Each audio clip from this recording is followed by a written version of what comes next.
खुलुमबाय आं उदांस्रि बर' दिनै आरो गोदान रादाबनि नुजाथिफैदों। दिनैनि गिबि रादाबानो जादों गिबि मन्थ्रि हिमन्त बिश्व शर्माया माजुलियाव दावबायहैना माजुलियाव गोदानै लुबाय थानाय कनस्ट्राक्शनफोरखौ नायगिदिंहैदों।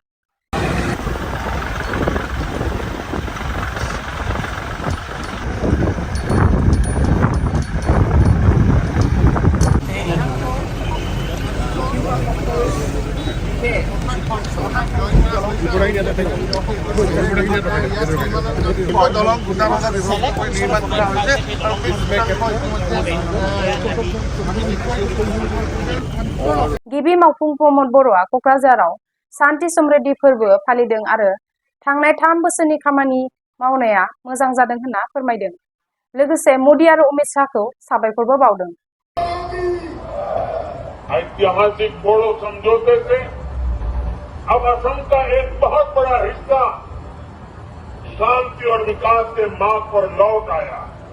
मुझे विश्वास है कि अब बोडो टेरिटोरियल काउंसिल विकास और विश्वास के नए प्रतिमान स्थापित करेगी। देखा जाए तो शांति और प्रगति दोनों एक ही सिक्के के 2 पहलू होते हैं। एक के बिना दूसरे की कल्पना नहीं की जा सकती और प्रमोद बोरो की सरकार ने इस विषय को भली भांति जाना है और पहले पूरे विश्व में जो बोरोलिन की नकारात्मक छवि बनी हुई थी उसे बदल कर रख डाला। प्रधानमंत्री डांगरिया धन्यवाद দিব বিচাৰিছো। শ্ৰী প্ৰধানমন্ত্ৰী ডাঙৰীয়াই শ্ৰী গৃহমন্ত্ৰী ডাঙৰীয়াই আমাক শান্তি প্ৰতিষ্ঠা কৰি দিলে আৰু गाहाय मन्थ्रि मोदीआ उत्तर काशीनि सुरुंनिफ्राय बासायना फैनाय 46 जननि सासे बिहार सुप्रानि सनु कुमारजों जानबुङाव रायलायो आरो बुंदों नोंसोरनि गासै टीमखौ आं गोहो आरो बोलो दिन्थिनायाव गुबुन सुबुंफोरनो बिदिन्थि महरै दिन्थिनायखौ मोजां मोनदों आरो इयुनावबो बेबायदि खामानि मावगोनखौ आं आसा खालामो होनना बिथाङा बुङो। नहीं, लेकिन फिर भी भाई ये बहुत चिंता का समय था। आप लोगों ने अच्छा अपने आप को संभाला और क्योंकि ये बहुत पता नहीं कुछ बुरा हो जाता तो पता नहीं हम तो क्या कर सकते थे। यानी अंदर इतनी चिंता होती थी, सबको पूरे देश में चिंता होती थी, लेकिन आप लोगों ने जो हिम्मत बनाई है वो आने वाले दिनों में भी देश के कई नागरिकों को ये प्रेरणा देगी कि संकट के समय हमने ऐसा क्या करना चाहिए। ये जरा अंदाज तो आएगा सबको। जी सर, हम लोग एक साथ एक परिवार की तरह रहते थे। बाकी हमारे जितने भी सीनियर मेंबर्स थे, कुछ मनोरंजन के लिए, कुछ हम लोग के हौसला अफजाई किए। बाकी सब लोग हम लोग एक परिवार की तरह सर रहे, एकजुट रहे, एक साथ खाना खाए, एक साथ हर सुख दुख में सर हम लोग मतलब साथ रहे सर। माहारियारि देहा मावथांखि आसाम आरो जल जीवन मिशन आसामनि गेजेराव बुजिलायनाय गोरोबथाखांदों।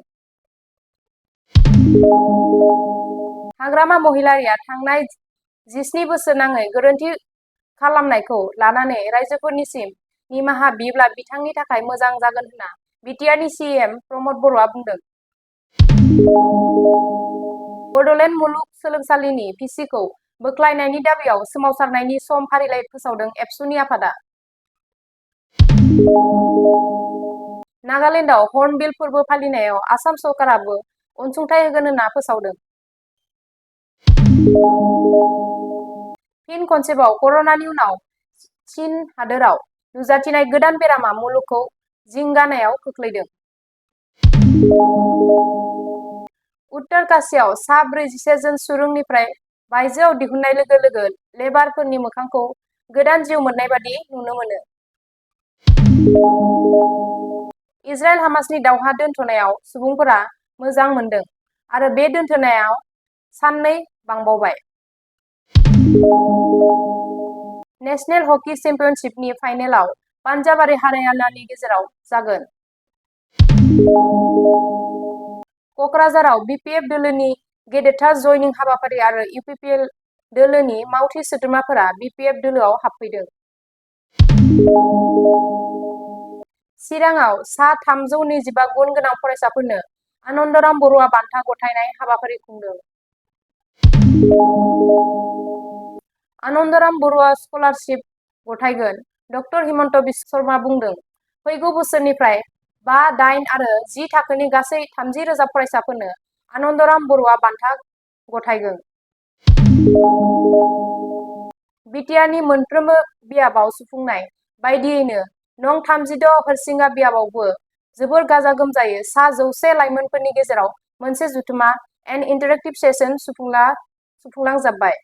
लोगोसे बे हाबाफारियावनो बिटिआरनि मावबिथांखि बायदियैनो गोरिब थाखोनि सुबुंफोर अबिसिफोरनि थाखाय अनसाय बिथांखिनि 5,000 रांखान्थियारि अनसुंथाइनि चेक होयो गासै 32 सुबुंफोरनो।